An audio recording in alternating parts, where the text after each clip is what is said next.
O nosso convidado de hoje é um analista profissional com uma década de experiência nos mercados e com uma abordagem bastante pragmática no universo dos investimentos. Com uma jornada marcada pela partilha de conhecimento em várias iniciativas, hoje vamos conhecer o Henrique Tomé. Vamos a isso. Olá Henrique, bem-vindo ao podcast de Dividendos Portugal. Obrigado por teres aceito o convite, é um prazer ter-te aqui. E eu queria começar por te perguntar sobre o teu início nos mercados financeiros. Tu começaste a investir muito jovem, com 18 anos. Como é que surgiu esse interesse por esta área? Bem, antes de mais, obrigado pelo convite, por teres interesse aqui em saber um bocadinho mais sobre mim e sobre aquilo que eu acho. Pronto, eu comecei já há bastante tempo, portanto eu tenho 28 anos, comecei a aprender quando tinha 17, na altura também até foi um dos motivos pelos quais eu comecei a trabalhar, portanto eu comecei a trabalhar a partir dos 17 para começar a ter algum dinheiro para começar a investir. Acabei por depois, aliás, até preciso recuar um bocadinho mais atrás, eu estive em Londres e foi aí que comecei a aprender realmente sobre mercados e aí foi aí que eu comecei a ter o bichinho, porque em Londres na altura toda a gente, de certo modo, investia, estavam mais virados até para o trading e na faculdade realmente havia muitas pessoas que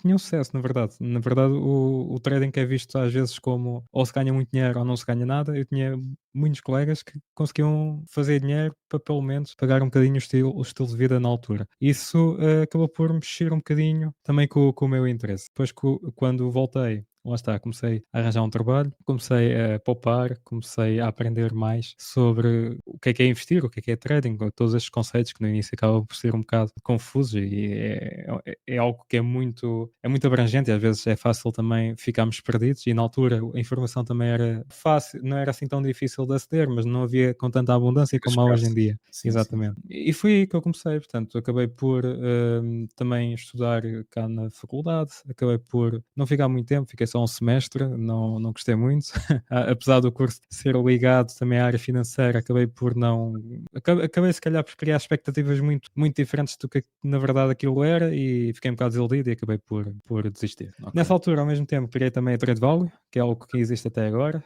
Na altura era um projeto que era completamente grátis, era um sítio onde eu partilhava ideias e aprendia com os outros e as pessoas aprendiam comigo, portanto, era totalmente grátis e livre de conflitos de interesse, ou seja, eu tentava aprender e tentava que os outros aprendessem comigo e vice-versa. Também lembro-me que na altura procurava muito livros no OLX e fazia questão de combinar com as pessoas pessoalmente para perceber um pouco mais o que é que elas faziam, porque à partida se compraram os livros sobre investimento, à partida saberiam um bocadinho mais do que eu e eu tentava puxar um bocado pela conversa sobre isso e andava sempre, portanto, andei assim vários anos, diria que andei assim 5 anos muito intensos a aprender, a tentar perceber como é que o mundo financeiro funcionava e foi um bocadinho o meu percurso inicial à volta destes passos. Vá. Ok. Tu agora és analista profissional. Como é que foi a transição de investir a nível pessoal ou por conta própria e a trabalhar profissionalmente na indústria financeira? Não foi um choque muito grande, porque eu quando estava na faculdade,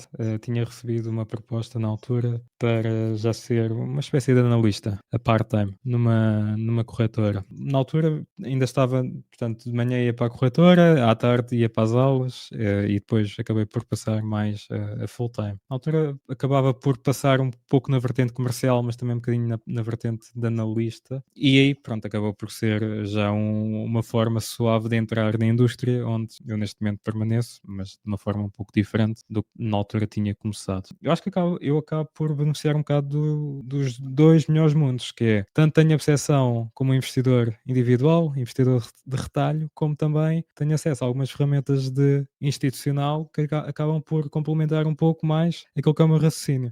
Eu acho que a maior parte das pessoas também, quando está a investir principalmente, fica um bocadinho perdida em perceber também quais é que são as ferramentas que pode utilizar. Às vezes ou dedica-se muito a um aspecto e depois ignora o outro. Portanto, por exemplo, quando nós estamos a falar de análise técnica ou fundamental, às vezes focamos somente na parte técnica ou às vezes focamos somente na parte fundamental e não conseguimos ligar as duas. E acaba por também o meu trabalho atual dar-me essas ferramentas para conseguir perceber, ok, usando a parte fundamental, usando a parte técnica, como é que eu me posso posicionar não como empresa, mas como investidor individual. Certo, certo. Ok. E tu falaste também, penso que é na página da Trade Value, episódio, na tua iniciativa. Falaste também que tiveste alguns mentores importantes na tua trajetória, na tua jornada. Penso que, e aí podes-me corrigir se estou enganado, mentores da Goldman Sachs e assim. Tu consideras que essa mentoria ou essa ajuda inicial te poupou imenso tempo, moldou a tua forma de ver os mercados? Como é que tu caracterizas essa experiência? Sim, quando eu estava em Londres, eu acabei por conseguir ter mentoria de um antigo trader do Goldman e isso acabou por. O timing, se calhar, não foi o melhor. Não foi o melhor porque na altura ainda estava muito verde e não estava e não tinha o conhecimento que tenho hoje em dia. Então não consegui tirar o máximo proveito que poderia tirar, por exemplo, se fosse neste momento. Mas acabou por ser importante, pelo menos em termos de percepção do mercado e de percepção de o que é investir e o que é o dinheiro no investimento. Que investir torna-se difícil porque tem muita componente emocional e isso é algo que, por exemplo, o Warren Buffett várias vezes diz que o maior desafio de um investidor ou até mesmo de um trader acaba por ser sempre a vertente comportamental. Às vezes é isso que acaba por prejudicar e diferenciar os retornos que eu tenho em relação aos teus e vice-versa. Portanto, ajudou-me imenso, deu-me também um boost inicial, lá está. Acho que o timing é que poderia ter sido melhor, porque se fosse agora tirava muito mais proveito, mas foi sem dúvida muito importante. E principalmente, e olhando agora para quase estes 10 anos, é engraçado que há 10 anos, em Londres, a visão que eles têm sobre o investir continua a ser muito mais avançada do que a nossa atual. Por isso, dá-nos uma percepção totalmente diferente, principalmente quando alguém começa a investir cá, tem uma percepção um bocado enviesada e diria não incorreta, mas muito limitada em termos do investimento, porque lá está, também nós, em termos culturais, não temos uma base de investimento muito sólida. Certo. Nós temos dos índices de literacia financeira mais baixos da Europa, não é? E penso que isso também acaba por justificar um bocadinho aquilo, ou validar aquilo que tu estás a dizer, não é? Que em Londres já desde muito cedo se começa a investir e olha para o investimento como uma ferramenta mais do teu dia-a-dia do que propriamente com o receio que nós olhamos. Exato, está tal e qual. É isso. Olha, passando aqui um bocadinho ao falando de estratégias de investimento, qual é que é a tua filosofia? Tu usas trading, focas-te no risco, como é que colocas aqui a questão da diversificação, usas alavancagem? Falas um bocadinho sobre a tua estratégia e a tua filosofia de investimento. Ok, tenho vários modelos de investimento, todos eles não são aquilo que eu chamo, não são olhómetros, eu tenho formas de quantificar as coisas, desde gestão de risco à estratégia em si. Eu diria que tenho uma estratégia híbrida, porquê? Porque tenho uma vertente do meu portfólio que é dedicada ao investimento passivo e depois tenho outra vertente do portfólio que é alocada ao investimento mais ativo, mas mesmo dentro do investimento passivo, não sou totalmente passivo. Porquê? Porque eu baseio muito na vertente macro, ou seja, eu olho um pouco para o ambiente em que eu estou, económico, e tento, com base nos indicadores económicos também, projetar possíveis transições. Portanto, se nós olharmos para os ciclos de mercado como 4 ciclos, um recessivo, um de expansão por via da inflação e um de estagflação, eu tento perceber onde é que, obviamente isto não é linear, mas tento perceber onde é que eu estou e para onde é que nós podemos tender. E com base nisso, com base nessas transições, acaba por haver sempre classes de ativos, setores, que acabam por ficar mais vulneráveis a essas transições, sejam vulneráveis em termos positivos ou negativos. E é um bocadinho com base nisso que eu tento me posicionar no mercado. Portanto, para investimentos mais passivos, tento fazer essa rotação e depois, dentro do investimento mais ativo, refiro-me, faço trading, sim, alavancado, faço muitos futuros sobre índices. Por vezes faço também um bocadinho, bem, eu acabo por passar um bocado quase todas as classes ativas, mas 95% da negociação que eu faço é sobre índices de ações. Mas faço também às vezes algum euro-dólar, algumas matérias-primas, lá está, depende um bocadinho também da volatilidade. Ok. Como é que tu geres o risco nessas operações? Tens assim algum método que nos possas explicar de maneira simples? Como é que é a Sim, tua estratégia aí na exposição, sobretudo a negociar com produtos alavancados, como estavas a falar? sim, então se calhar vou só começar porque é ainda mais simples, a questão do portfólio. Portfólio basicamente eu uso uma métrica que é bastante simples. Se tirarmos os cálculos para o lado, certamente se calhar haverá de haver alguma coisa na internet que já com o modelo feito, eu tenho o meu feito, também não dá muito trabalho, mas eu uso o Value at Risk, o VAR. Ele basicamente ajuda-me a perceber quais é que são os ativos da minha carteira, onde eu tenho mais exposição e quais é que são os ativos que variam mais, portanto, aqueles que têm o beta maior. E com base nisso acabo por conseguir também perceber, ok, se o mercado, ou se houver aqui criar algum fator de risco para o portfólio, eu já sei quais é que são as ações que podem ficar mais vulneráveis. Em termos de gestão de risco na parte do trading, que esse aí assim é mais sensível. Eu vou ser sincero, não uso muito a história de arriscar 1 a 2% do capital e não uso porquê? Porque eu há coisa de 1 ano e meio mudei um pouco a minha estratégia em termos dos derivados e o que eu fiz foi baixei um bom bocado a minha banca e aumentei o meu risco. E isso fez com que, em termos de custo-oportunidade, acabasse por ser mais vantajoso para mim. Ou seja, neste momento o que eu faço é, eu acabo de fazer um circuito em que todo o capital que eu consigo ganhar na negociação ativa, vou realocando para setores que eu acho que têm potencial para valorizar mais. Não invisto Ok. para longo prazo, o que é curioso, portanto, o meu portfólio não está montado para daqui a 10 anos. Eu invisto mais numa ótica de 6 a 12 meses e vou atualizando as coisas. Portanto, Ok. o meu portfólio não é de todo um portfólio para longo prazo. Ok. Vais mais de encontro àquilo que são, por exemplo, os cenários macros e as narrativas que acontecem no curto prazo, digamos assim. Essa é uma das perguntas que eu tenho para ti, que é, sendo tu analista e estando constantemente em cima dos cenários macro e analisando esses cenários macro e as notícias que saem todos os dias que impactam os mercados, é difícil filtrar aquilo que são notícias de qualidade e não ceder ao ruído para definir as tuas posições. Ou seja, para quem é investidor a retalho já é complicado abstrair-se, não é? Quem tem uma estratégia de longo prazo, é difícil abstrair-se de todas essas notícias que mexem com as emoções. Mas tu que tens uma estratégia mais orientada a isso, como é que tu filtras o trigo do joio, digamos assim? Bem, eu acho que esse é um desafio muito maior para quem investe a retalho, é verdade. Eu acho que para quem investe em termos profissionais, ou pelo menos quem se foca na parte de macro, não deveria sentir a mesma dificuldade, porque a macro acaba por te ajudar e eliminar muito o ruído de curto prazo. Isto é um problema comum, não é? Muitas vezes sofremos de miopia, concentramos-nos somente naquilo que está acontecendo no momento, seja quando o mercado está a explodir ou a derreter, e esquecemos depois de olhar para o quadro geral. Eu felizmente não sofro muito disso, obviamente que às vezes estou errado, não vou mentir, mas não fico enviesado com movimentos de curto prazo. Ou seja, lá está, mais uma vez, pegando na parte macro, eu consigo perceber mais ou menos em que ambiente é que eu estou e qual é o ambiente que posso transitar. E quando eu vejo outras classes de ativos a subir, por exemplo, pode ser o ouro, pode ser as obrigações, pode ser as criptomoedas, não, de certo modo, não fico surpreendido, porque é algo que probabilisticamente era expectável que acontecesse. Portanto, Ok. o ruído não me causa assim muito transtorno, honestamente. Por vezes pode prejudicar, é quando há muita volatilidade, torna-se também um bocado difícil de se fazer trading e nessa ótica acaba por prejudicar um bocadinho. Mas tirando isso, não tem assim muito impacto. Ok, boa. Tu falaste em várias classes de ativos e também falaste nos índices. Tirando os índices, né, que tu disseste que são 95% das tuas operações são sobre índices, que outros ativos ou classes de ativos é que tu tens como favoritas? Desde ações, forex, commodities, criptos? Tens assim mais alguma ou os índices são mesmo a tua classe predileta? Os índices foi aquele que me deu. Foi aquele que eu consegui dominar e porque eu também dediquei muito tempo. Portanto, eu acabo por ser um bocado resultado daquilo que tem sido o meu empenho nesse campo. Mas quando eu comecei a aprender, eu comecei, se calhar, como 90% das pessoas, pelo menos cá em Portugal, foi com Forex. Não é que Forex seja scam, atenção, mas acabei por começar através do mercado cambial. Hoje em dia não faço muito, vou ser sincero. O que eu faço mais é euro-dólar, lá está. Euro-dólar também, porque euro-dólar é muito macro.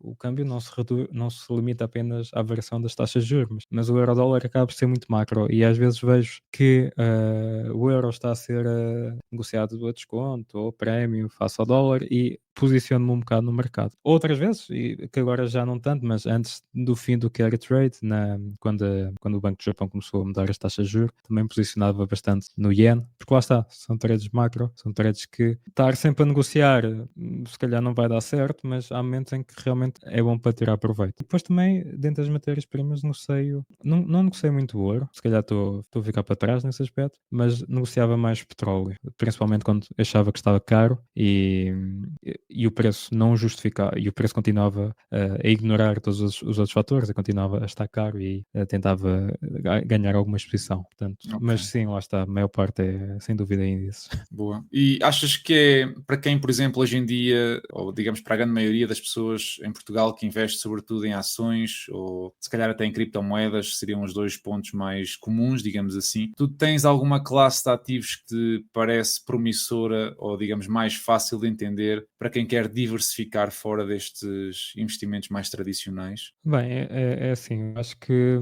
a diversificação está cada vez mais difícil. Acho que estamos cada vez mais.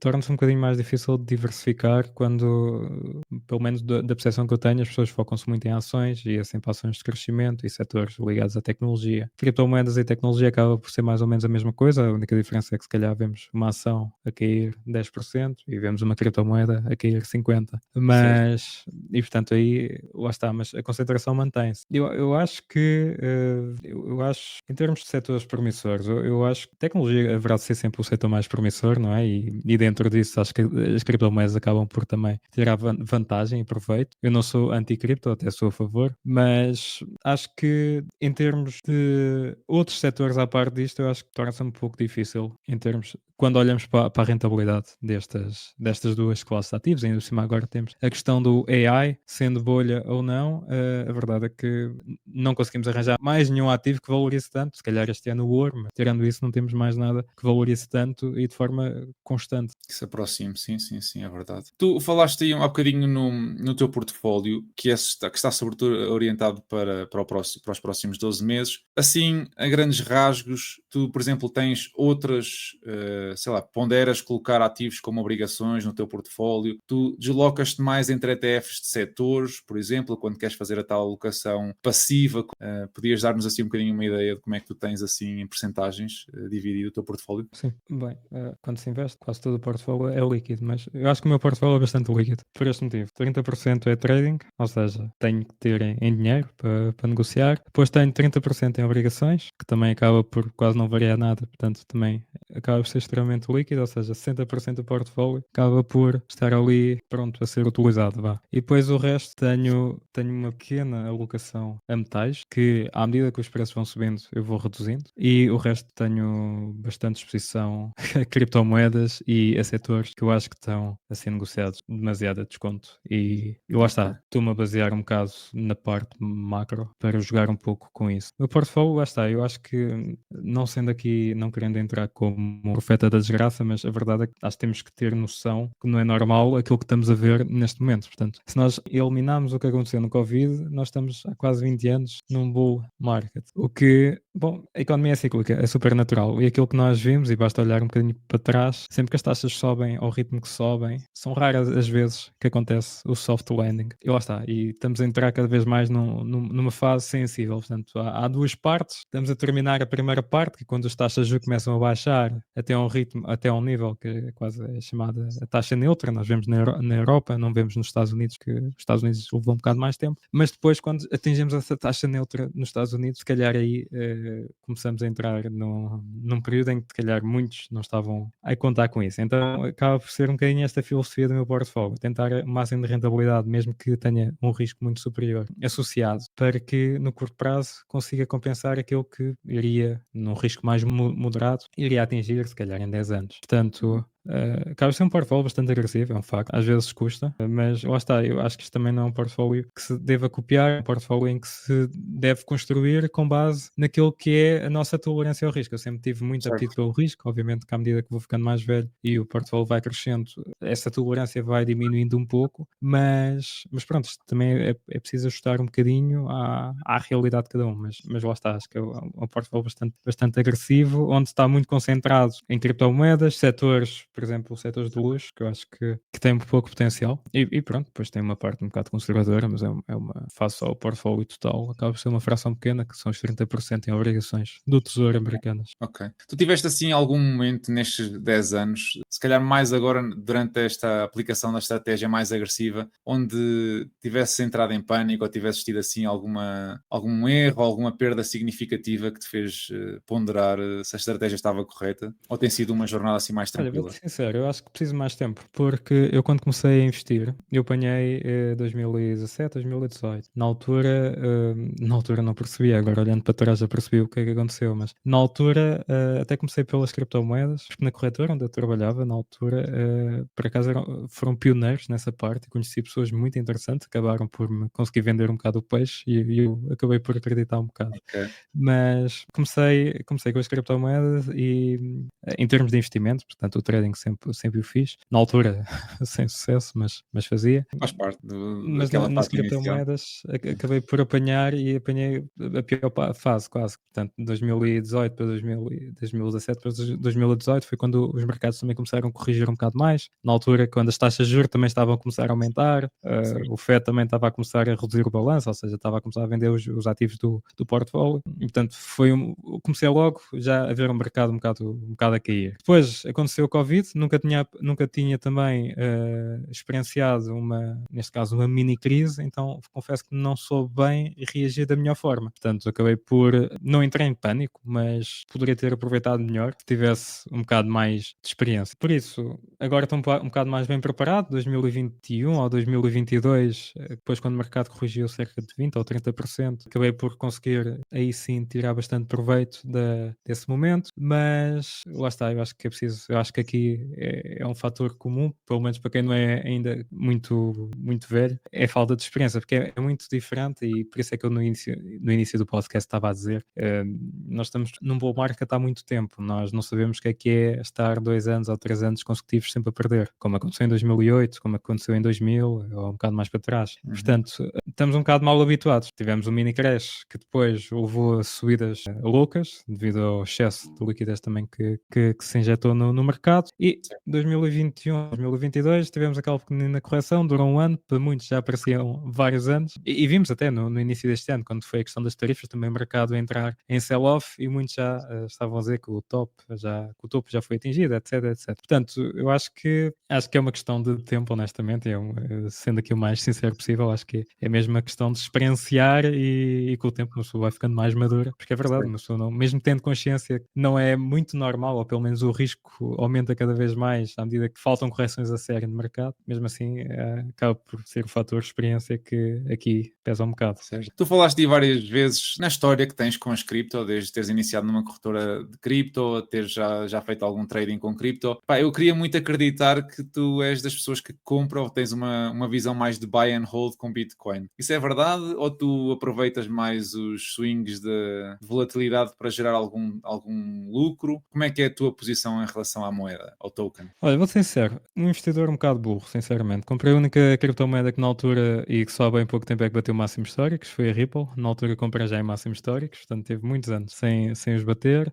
Lembro-me muito bem de ver a Bitcoin nos $800, mas não percebia bem o porquê de estar tão caro, o que é relativo, não é? Ok. E ignorei. A única coisa que eu consegui realmente aproveitar foi quando a Ethereum estava nos 20 a $60 e aí consegui acumular alguma coisa. Mas, portanto, mas não foi nessa altura, foi passado um bocado e também fui aproveitando um bocado o crash, que não chegou a esses valores, mas também teve um bocado baixo. Por isso, comecei mal também no mundo das criptomoedas, comprei uma que não sabia o que era a Ripple, e lá está. Não fazia trading, já experimentei, honestamente não tenho muito sucesso, porque é um mercado muito volátil e não consigo perceber. Eventualmente conseguiria perceber, mas precisava dedicar mais tempo e não queria misturar o facto de, se consigo ter sucesso nos índices, não queria estar a dispersar muito, porque a volatilidade entre os ativos é totalmente diferente. Mas já experimentei fazer trading em criptomoedas e lá está, para mim não tive sucesso, mas não é porque não funciona, eu acho que é porque eu honestamente não explorei o suficiente, mas sendo um mercado muito mais volátil, quando se compra já spot, as variações já são significativas, quando se está alavancado, é um carrossel muito grande. Ok.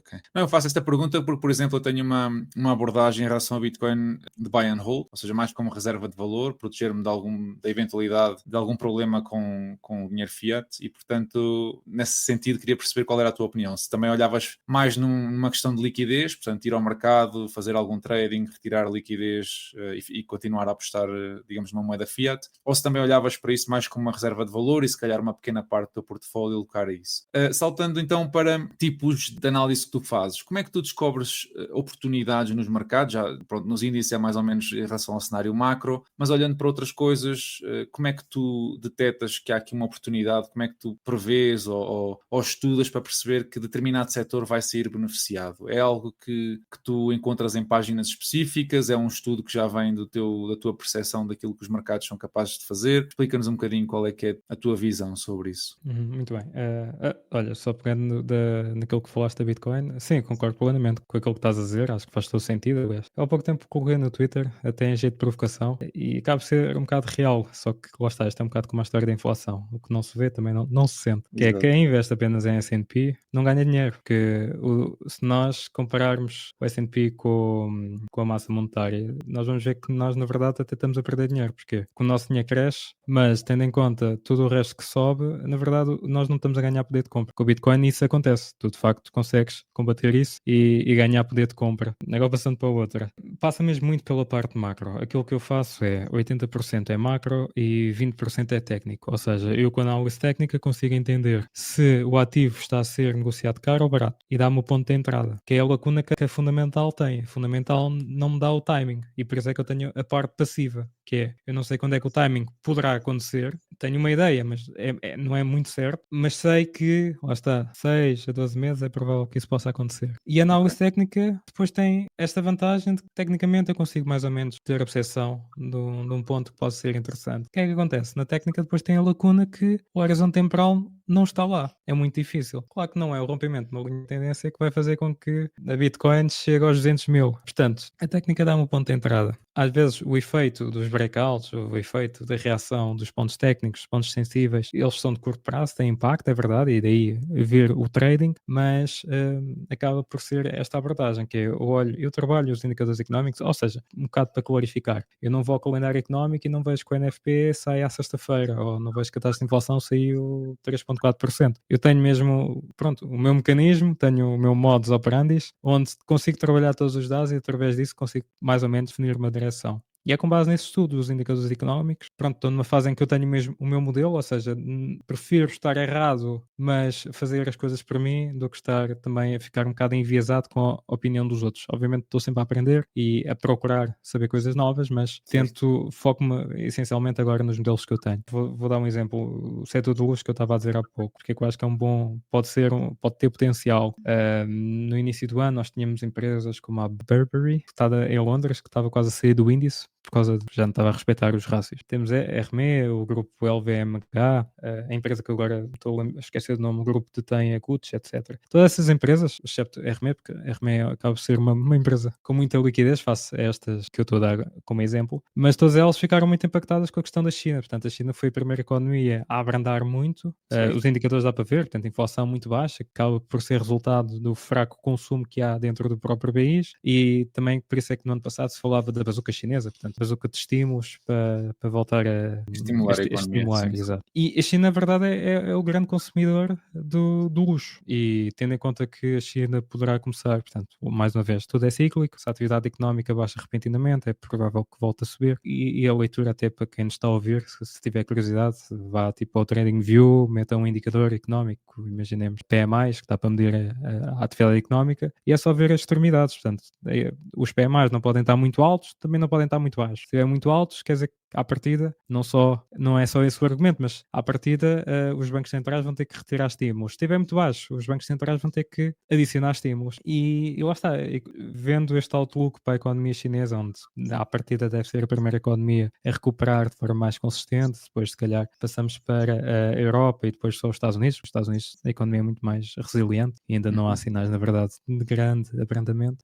Coloca estas empresas e este setor como algo que realmente pode ser apelativo. Se nós olharmos para a avaliação do grupo LVMH, está relativamente baixo, entre outras, portanto, acaba por. E os fundamentos estão lá, portanto, ou seja, as empresas continuam lá com resultados bastante bons. E lá está, o mercado baseia-se com expectativas de earnings futuros. Ou seja, haverá de haver um momento em que haja o price-in disto que eu estou a contar. E nós temos um belíssimo exemplo que é a Europa. A Europa está completamente na desgraça, pode ser pior, mas temos os índices em máximos históricos. Temos o índice alemão, que no início do ano parecia uma flecha, portanto, a valorizar muito, obviamente muito inflacionado com a questão do investimento no armamento, que isso acabou por ser um mini quantitative easing, mas lá está, também o facto de todos os indicadores económicos no final do ano passado a mostrarem que a economia alemã, que acaba de ser o principal motor, juntamente com a francesa, da Europa, todos os indicadores da atividade económica mostravam que o setor da indústria, que é aquele que mais importa, estava a morrer. A partir daí o índice começou a recuperar e acabou por recuperar. Porquê? Porque o mercado começa a percepcionar, ok, o pior se calhar já passou, daqui para a frente só pode melhorar. E portanto Certo. começa a fazer um bocado o pricing dessa possibilidade. E acho que aqui o setor do luxo é algo interessante, não sei, se calhar daqui a uns meses voltamos a ouvir o podcast e vemos se fez Fez sentido sentido. ou não, mas Certo. é um bocadinho esta linha de pensamento que eu me guio em termos de Ok. investimento. Lá está, não é um investimento em que se me disser, mas vais investir nestas empresas durante 10 anos. Não sei, porque lá está, porque há momentos em que elas podem recuperar muito, mas se calhar se eu depois mantiver o investimento a 10 anos, a minha rentabilidade já vai ser mediana e Certo. não é isso que eu procuro. Sim, digamos que pode ser uma visão mais pragmática, não é? Menos romântica do Warren Buffett, disto de investir numa empresa e aguentá-la durante 10 anos, é assim uma visão um bocado romântica, porque nós também não fazemos ideia do que é que vai ser o mundo daqui a 10 anos. Temos assim algumas luzes, mas é muito difícil para ver. E no fundo Sim, tens uma mas eu acho estratégia um bocadinho mais eu acho pragmática, também, não é? desculpa estar-te a interromper, Não eu acho dizes? também quando nós olhamos para o Warren Buffett, primeiro lugar temos de perceber, e tem todo o mérito, mas já é muito mais velho e portanto o mercado já mudou muito. Certo. E também o Warren Buffett tem um fundo de investimentos, portanto o Warren Buffett ele ganha dinheiro, o Warren Buffett só começou a ganhar dinheiro já nos finais, Sim. nos Os últimos a partir 20 dos anos, por aí. Sim. mas ganhar dinheiro sério, acho que a partir dos 60, não foi? Foi alguma coisa assim. E também tem um fundo de investimento, portanto, acaba por fazer todo o sentido ter esta visão, não é? Mas lá está, eu acho que aqui depende um bocadinho também de como é que nós. Qual é o objetivo do investir? Eu acho que o investimento, acho que é dos temas mais subjetivos que há, porque há tantas formas de fazermos as coisas certas. Agora, temos é que garantir que aquilo que estamos a fazer está de acordo com aquilo que nós realmente procuramos e não estamos a fazer as coisas sem querer, que às vezes é o que acontece quando se está a começar. É verdade. Falaste aí no indicador que usas portanto, na análise macro, que é o PMI, o índice de produção, de manufatura. Tu tens assim mais alguns outros indicadores ou um grupo específico de indicadores que tu gostas de utilizar para fazer essa análise, como a inflação, o desemprego, os índices de serviços? Por onde é que tu olhas exatamente assim, rapidamente, num grupo deles? Eu tenho categorias, vá. Emprego, obviamente, inflação, obviamente, atividade económica, liquidez, podemos chamar assim. O Ok. indicador que eu mais gosto é o ISM. Acaba por ser os PMIs, mas é o ISM nos Estados Unidos. Porquê? Porque acaba por, se eu pudesse usar só um, usava só esse, porque acaba por me dar a percepção, mais ou menos, quando é que estamos a chegar a um nível em que a inflação pode subir, os bancos podem começar a retirar os estímulos, e depois a outro nível que é ok, a economia já arrefeceu demasiado, os preços também já poderão não baixar assim tanto, pode haver necessidade de haver intervenção dos bancos centrais. Os PMIs acabam por resultar, é um questionário de 300 maiores empresas em determinados setores. Eles acabam por ser até dados de percepção, e a percepção das grandes empresas, ou seja, acaba Certo. por refletir aquilo que as empresas estão confiantes sobre o futuro. E lá está, e é nas extremidades que nós realmente aí conseguimos apanhar grandes oportunidades. Obviamente que Ok. quando o PMI está muito alto, não quer dizer que, ok, chegamos ao topo. Mas começamos a ter muitos mais indícios de que o topo está próximo do que quando o PMI Certo. está mais longe desses níveis. Por isso eu acho que os PMIs é a ferramenta que mais me ajuda, até porque nós temos três tipos de indicadores. São aqueles que servem para antecipar, são os leading indicators, temos aqueles que servem só para perceber o que é que está acontecendo no momento, por exemplo, a inflação só me ajuda a perceber o que é que está a acontecer no momento, mas eu não consigo, ok, então daqui para a frente o que é que eu posso esperar? Não consigo fazer grandes projeções, não consigo fazer nenhum forecast com base nisso. E depois temos os indicadores que têm atraso, por exemplo, o emprego, que eles refletem sempre dados passados e não, nem sequer do presente refletem. E, portanto, os dados do ISM são aqueles que eu mais gosto. E a nível técnico, quando estás a fazer a tua análise técnica a um índice ou a algum ativo, que indicadores assim técnicos é que podes partilhar connosco que tu usas no teu modelo? Olha, eu comecei a ser cada vez mais simples na análise. Nos índices eu procuro muito zonas sensíveis, podem ser definidas por níveis de Fibonacci, podem ser definidas pelos mínimos da sessão. Uso também como complemento, às vezes, as médias móveis. Uso o RSI, ajuda muito, como lá está, como tento aproveitar oportunidades de curto prazo, tento sempre, e o RSI, pelo menos na teoria, diz-te logo se o preço está a ser negociado a prémio ou desconto. Portanto, ali Ok, ajuda-me também um bocadinho. certo. E uso também, e pronto, isto agora adicionei recentemente, porque também depende um bocado das circunstâncias de mercado, mas como o mercado tem estado tão volátil, uso também um indicador que é, é estatístico, que se calhar aos olhos de alguns não diz muito, há bem pouco tempo também não me dizia nada, mas o drawdown, portanto eu meço praticamente o drawdown para perceber quando é que podemos também estar perante, principalmente quando o mercado cai muito, quando é Certo. que podemos estar perante um ponto de Inflação. inversão, e se calhar aí até muda um bocadinho a minha estratégia e deixo as posições correrem um bocadito mais. Ok. No teu modelo ou na estratégia, tu usas algum tipo de algoritmo, automação, ou é tudo baseado na tua análise da percepção diária que tu fazes, ou Não, trades manuais? atualmente é Como é muito que... manual, embora Ok, tenha noção, e até alguns amigos meus já comentaram isso. Por exemplo, a parte macro que tenho, podia automatizar. Até porque é muito manual e dá um bocado de trabalho. Aliás, eu não o faço sozinho, tenho que fazer com mais uma pessoa para ter sempre aquilo atualizado. Portanto, não uso nada, mas também nunca experimentei nenhum tipo de robô de trading. Sei de casos que já experimentaram, não tiveram sucesso, mas bom, também há um fundo muito, muito conhecido que eles usam só trading algoritmo, que eles nem contratam ninguém de mercados financeiros, é só cientistas e matemáticos. Portanto, ok. obviamente há quem tenha, que é o Jimmy Simon, que já morreu no ano passado, há 2 anos. Mas pronto, há quem tenha acesso, como é o caso deles, mas assim a nível de retalho, por acaso não conheço ninguém. Ok. Eu queria dar agora um salto para perspectivas futuras, aliás, e a tua visão de mercado. Como é que tu vês o papel crescente das stablecoins num portfólio do investidor moderado ou a retalho, digamos assim, nos próximos anos? Achas que existe aqui potencial para entrar como reserva de liquidez, por exemplo? Ou tu próprio tens algumas stablecoins ou usas stablecoins no teu dia-a-dia? Como é que tu vês este papel cada vez mais crescente através da regulação e da introdução, por exemplo, das opções às entidades financeiras, como os bancos, por exemplo, de investir e de as usarem também? Há stablecoins, portanto estás-te a referir a cripto, certo? Sim, cripto, sim, sim. Bem, eu não sou nenhum expert em cripto, atenção. Eu, apesar de ter começado a investir em 2017, a verdade é que foi muito na vertente do buy and hold e até um bocado forçado, não é? A primeira que eu comprei foi a Ripple, acabei por ser mesmo forçado a isso. Portanto, eu não sou nenhum expert e, portanto, se calhar a minha resposta vai ser um bocado limitada nesse sentido. Mas é assim, as stablecoins, elas têm sempre a base, ou pelo menos a grande parte delas, Tether, a base é fiat na mesma. Portanto, eles precisam ter Certo. fiat para manter o PEC. Portanto, eu acho que, em boa verdade, acabam por não resolver bem a coisa, não é? Eu acho muito caricato e aí sim assustador as stablecoins dos bancos centrais. Portanto, o BCE queria lançar o euro digital. Eu acho que isso não faz qualquer sentido e é Certo. contraproducente com aquilo que é a narrativa de criptomoedas. Portanto, aí é mesmo o utilizador, o cidadão comum, perder totalmente a sua autonomia em relação ao seu dinheiro, não é? Deixa de ser dono do Certo. seu dinheiro garantidamente e acaba por também não ter qualquer tipo de transparência nesse ponto. Portanto, lá está, eu acho que não sei até que ponto é que as stablecoins podem ser uma solução ao dinheiro fiat que nós conhecemos. É verdade que o fiat, o dinheiro que os dólares, têm perdido cada vez mais valor e o mesmo acontece também com o euro, portanto isto é resultado também das políticas monetárias dos bancos, portanto desde a Segunda Guerra Mundial que isto é um bocado o sistema atual que nós temos e enquanto não existir um diferente também é difícil de alternativas, mas acaba por o modelo que nós vemos assenta muito na desvalorização da moeda porque também tem que haver uma desvalorização, uma relativização da dívida, não é? E por isso é que nós vemos tanto falar desta questão do dólar e também por isso é que há pouco falámos da questão de investir só no índice do S&P ou no índice do Nasdaq até. Uma pessoa não está a ganhar dinheiro, ainda está a perder poder de compra. Mas não sei, eu acho que não sei se o papel das stablecoins resolve grande coisa, honestamente. Eu acho que criptomoedas, sem dúvida, que forçou muito até o sistema financeiro a inovar, acelerou muito algo que já estava um pouco pendente, mas que não tinha qualquer tipo de. Não havia um kick-off. Portanto, acho que aqui nessa vertente ajudou bastante. Mas lá está, eu acho que, muito sendo sincero, stablecoins não Ok. sei se traz grande mudança.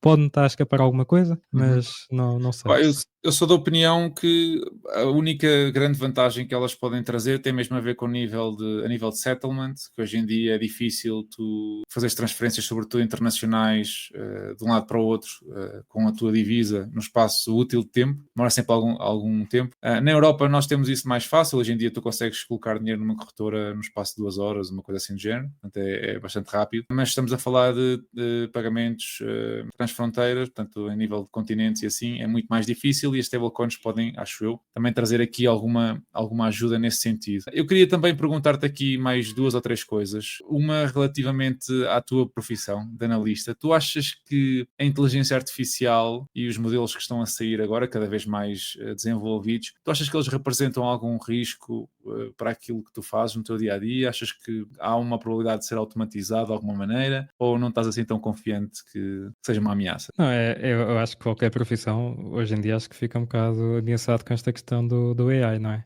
A minha não é exceção, aliás, a minha é uma, é uma que rapidamente pode ser substituível. Atualmente eu uso muito AI, por exemplo, e acaba por ser, eu chamo do o meu assistente. Agora não sei se o meu estagiário vai-me passar a patrão, não sei se me vai substituir na totalidade, mas eu acho que é assim, nós temos muitos avanços, é indiscutível, mas acho que a AI precisa de dados e se calhar precisamos de muitos mais dados, porque fica um bocado limitado em termos de percepção. Mas lá está, é assim, eu conheço algumas ferramentas, até mesmo dedicadas apenas para a parte financeira, e acabam por ser um bocadinho redutoras, portanto, não acabam por ter sempre ali aquela percepção de robô por trás. Mas sim, eu acho que não me chocaria se, se houvesse uma substituição. Ok. Falando aqui no cenário macro e na perspectiva dos próximos, sei lá, 12 a 24 meses, vou estender aqui um bocadinho mais o teu cenário, que tendências macro é que tu achas que vão dominar neste período? Achas que estamos muito focados no que é geopolítica? Achas que a inflação vai ter algum reponte, algum regresso, digamos assim? Achas que a tecnologia e a produtividade com a inteligência artificial vai ser o que mais vai dominar nos próximos 2 anos? Quais é que são as tuas previsões, se quisermos chamar assim, para esse período? Olha, é assim, eu acho que talvez no próximo ano vejamos as taxas de juros consideravelmente mais baixas do que agora, pelo menos nos Estados Unidos, mas que também cheguemos a um ponto em que já não vamos ver as taxas de juros baixar mais. E aí entramos na parte 2 que eu estava a falar. Aí os riscos já começam a aumentar um bocado mais. Eu acho que é muito, e lá está, estando nós um bocado mal habituados, eu acho que é muito pouco provável vermos uma fração daquilo que nós vimos na pandemia, ou seja, o quantitative easing a entrar, porque o quantitative easing só entra, ou liquidez só entra, é global, só entra em ação quando realmente há necessidade disso. Porque o dinheiro em circulação acaba por ser estes gráficos que se vê muito no Twitter, nas redes sociais, que o M2 com a Bitcoin. O M2 acaba por ser uma forma que, se subir muito, também gera inflação. Portanto, não é bom que o M2 suba realmente muito, pelo menos para já, porque a inflação não está assim muito baixa. Portanto, eu acho que aquilo que nós vamos ver é um período em que talvez as coisas pareçam boas e aí a tecnologia e a criptomoedas eu acho que continua a ter muito potencial para continuar a valorizar, só que possivelmente entramos aqui numa fase assim mais negra, também negra até é um bocado difícil fazer futurologia, mas Certo. entramos aqui numa fase em que fica um bocado mais sensível porque entramos no paradigma em que as taxas de juros para baixarem mais, só mesmo só ver um risco real. Normalmente as crises que acontecem são sempre as consideradas credit risk, que acabam por ser motivadas. Quem cria as crises? São os bancos. Portanto, agora é perceber um bocadinho se o trigger pode ser AI, pode ser outra coisa que nos está a escapar. Para já, não há nenhum sinal de que possamos, pelo menos daqui a 6 meses,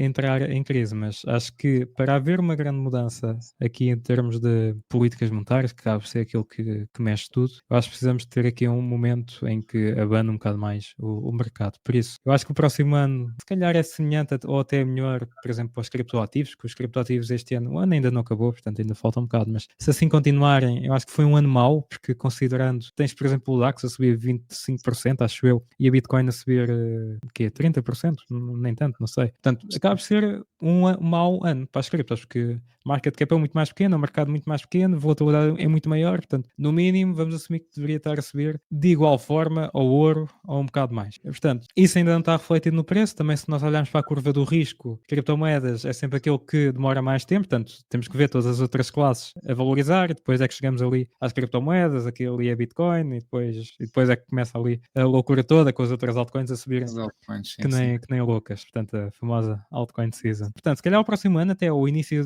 o início do próximo ano, primeira metade do próximo ano, se calhar até pode ser boa, porque vamos continuar a ter a questão das taxas de juros nos Estados Unidos, as expectativas serão para que sejam reduzidas. Também a questão da dívida é importante, porque o Trump tem dito isto isto, mas não é só para ser polémico, é verdade, é um tema, que é este ano os Estados Unidos têm que refinanciar a dívida até ao final do ano e as taxas de juros são muito altas e a dívida, entretanto, subiu muito também devido ao Covid e estamos a falar, portanto, em 2024 os Estados Unidos pagaram 800 mil milhões de juros, ou seja, os bis que tanto gostam de falar. Portanto, já é um tema importante e para não acontecer o que aconteceu no Japão, acho que garantidamente os Estados Unidos não querem ser o Japão 2.0, ninguém quer, só os japoneses. Eu acho que vai haver aqui, e se os indicadores económicos e aqui a inflação, tenho algumas dúvidas que possa baixar muito mais, a menos que haja aqui mudança no imobiliário, mas aqui acho que as taxas de juros podem dar um boost ainda porreirito aqui para classes que ainda não se mexeram muito. Lá está, o ano ainda não acabou, pode entretanto mexer-se, mas acho que criptomoedas se calhar até são dos setores com mais potencial, tendem exatamente em vista a isto. E depois o dólar que tem levado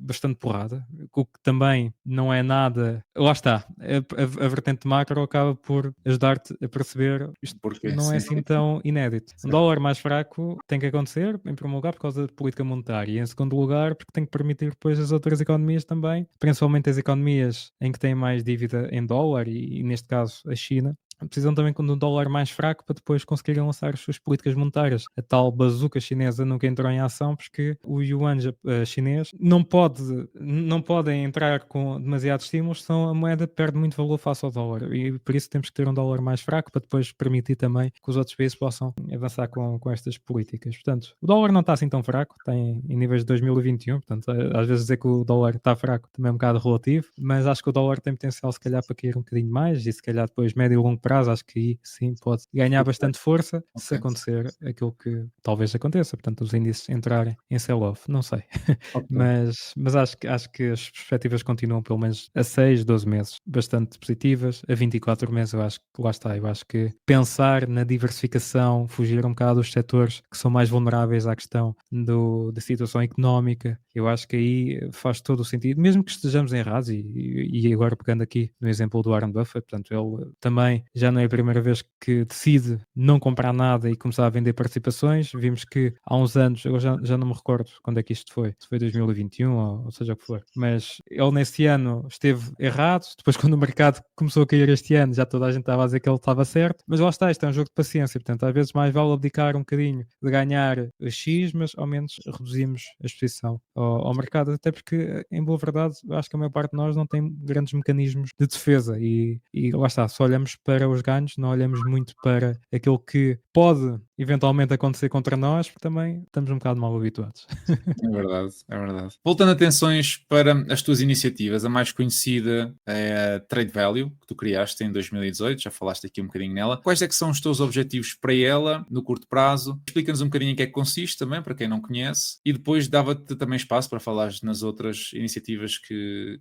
queiras dar a conhecer. Muito bem. Bom, a Trade Value acaba de ter, é algo que tem mais valor sentimental do que outra coisa, porque a Trade Value acaba por marcar um bocadinho aquilo que foi o meu percurso a nível dos investimentos. Como eu comecei a dizer, na altura era um grupo em que era totalmente aberto para toda a gente, eu partilhava, as pessoas partilhavam ideias e em simultâneo íamos aprendendo. Pronto, obviamente eu fui o único que fiquei, depois há pessoas que por motivos diferentes acabam por não dar continuidade aos investimentos, mas acabei por ser a única pessoa a ficar. Reparei também que ao mesmo tempo sempre houve muito esta necessidade de aprender e de educar as pessoas sem grandes conflitos de interesse. Aquilo que, por exemplo, tu estás a fazer com o podcast acaba por ser também nesta vertente educacional, não é? Certo, Seja pela partilha da tua partilha de ideias, da partilha de ideias dos convidados, como estás agora a fazer, portanto, acaba também contribuir. E a Trade Value acaba por ser um bocadinho da educação alternativa e eu acabo por ser uma boa experiência, um bom caso nisso, porque eu já passei um bocadinho por vários tipos de formação. Eu sou um bocado anti-faculdade, mas já tive em faculdades muito boas e também já tive faculdades muito más. E posso dizer que mesmo as muito boas são boas, talvez porque espreme um bocadinho o espírito competitivo e dá-te ferramentas, é verdade, para conseguires produzir coisas com qualidade, mas para procurar determinados assuntos, se calhar não é a faculdade que te vai arranjar, que te vai dar essas ferramentas e lá está, a formação alternativa acaba por ser a solução no meu ponto de vista. E é aqui que a Trade Value se enquadra também nesta vertente de cultura de investimento não é muito forte em Portugal. Está a mudar, é verdade, mas está a mudar a um ritmo ainda um bocado lento e está a mudar e está um bocado estagnada nos temas do costume, que é, ouvimos falar de juro composto, ouvimos falar de investir no ETF. Obviamente que se eu explicar às pessoas que investir somente no S&P não dá dinheiro, as pessoas não vão perceber, porque é a mesma história que a inflação, não é? Se eu tiver 100 mil euros parados no banco,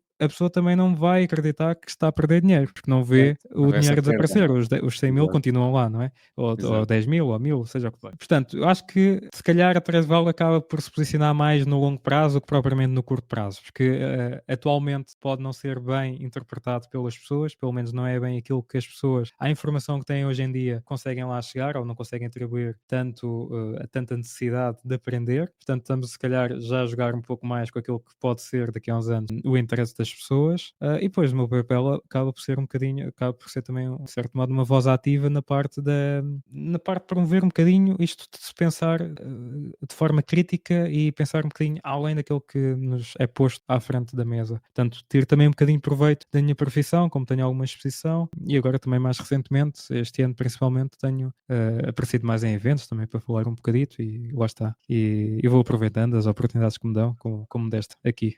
Boa, boa. Em relação às tuas redes sociais, onde é que as pessoas te podem encontrar? Queres deixar aqui algum feedback? Sim, Instagram, YouTube? eu tenho canal do YouTube, ainda não está muito trabalhado, onde neste momento me foco mais, é mesmo no Instagram e no Twitter, portanto acaba por ser as redes sociais onde eu me concentro mais. No Twitter falo um bocadinho mais de forma técnica, mas acabo por recorrer um bocadinho à parte dos gráficos, então acaba por ser um bocadinho mais fácil de perceber as coisas que digo e perceber, ok, faz sentido, não faz. E Ok. depois no Instagram acaba por ser também um complemento e acaba por ser a forma, o meu cartão de visita vá, para me apresentar às pessoas. Ok. Eu vou deixar também os teus links na descrição das tuas redes sociais e da plataforma Trade Value, para quem nos está a ouvir poder também aceder e analisar e ver se faz sentido para eles seguir-te e continuar a aprender dos teus ensinamentos. Henrique, estamos a chegar ao fim. Eu queria agradecer-te pela tua presença, pela tua partilha. É muito enriquecedor.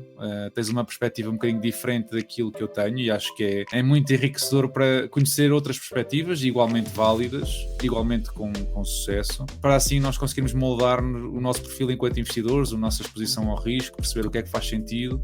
E foi sem dúvida uma hora muito, muito produtiva. Eu acho que quem nos está a ouvir vai gostar e mais uma vez agradeço-te a oportunidade e a disponibilidade de estar cá hoje a falar. Eu mais uma vez agradeço o convite e espero haver uma próxima. Seguramente vou falar contigo para voltares ao podcast. Deixar só uma mensagem a quem nos está a ouvir, para deixarem o vosso like se gostaram da nossa conversa. Sigam-nos nas redes sociais, vão ficar na descrição e vemo-nos no próximo episódio. Um abraço.